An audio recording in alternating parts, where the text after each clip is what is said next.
says Christianity was contemptible because it was simple. Hence, simple devices and stereotype arguments were used against it. The gospel were the work of charlatans, while Jesus himself was a criminal and a failure, even from the Jewish perspective. Then Abraham went straight to Egypt from the land of Canaan, and his descendants were to suffer bondage in the lower country. Here where the crushing is. It is a crushing blow to the historical rendering of the biblical narrative to the clear, on evidence that is incontrovertible that Egypt of the scriptures is not the country on the map. It is the term used in the allegories to designate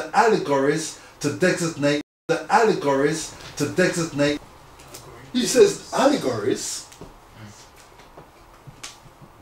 excites the believer to discover the hidden meaning of the scriptures. Is there a hidden meaning?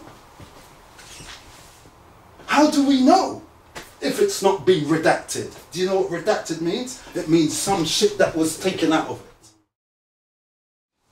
He says, knowledge is regarded by the fool as ignorance, and the things that are profitable are to him harmful. He liveth in death. It is therefore his food.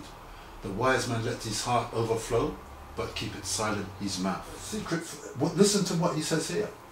He said it was the same with the Hebrew teaching brought out of Egypt as with the Egyptian writing, on which Origen observes, the priests had a secret philosophy concerning their religion, contained in their national scriptures. Did you hear what he said?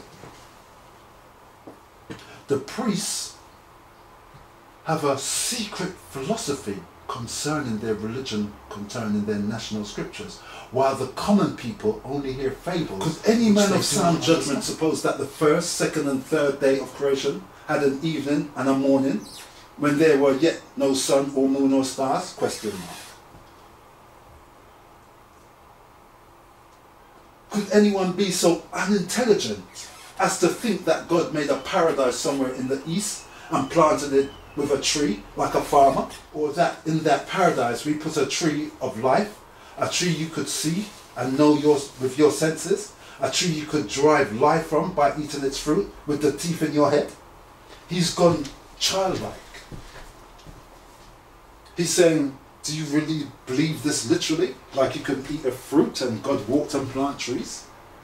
So if he didn't believe that, then what was his interpretation of that story?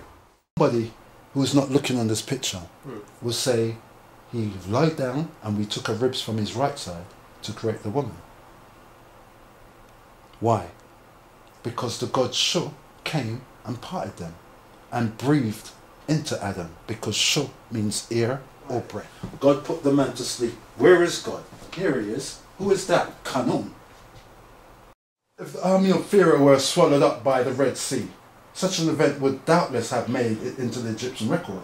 There isn't a single word or hieroglyphics describing any of these events. In fact, there is much evidence to indicate otherwise. What does he mean? The baby in the reed story was borrowed from the birth story of Sargon of Akkad, circa 2242-2186 BCE, whose mother, the temple maiden Eneton, set him afloat in a basket made of bulrushes. Sargon was being rescued by Aki, the queen's midwife. He was raised by the royal daughter and later... My question is, why today do you take your story to be literal and the rest rubbish? And then you open up the Bible and read it as if everything that you're reading to me makes sense. Jesus was here having a discourse with the Jews. Listen to what he said. And you will know the truth, and the truth will make you free. They answered him, we are Abraham's descendants. So we know we're talking about the Jews, correct? And have never yet been enslaved to anyone. 6 points, 6-minute triangles, 6 polygons. 666. You don't wear the Star of David on your neck. You wear the symbol of the devil around your neck, according to your own Bible. If the Jews have said to Jesus, they have never been in bondage to any man, how could you have been in Egypt? When you confess from your own mouth that you've never been in bondage to anyone.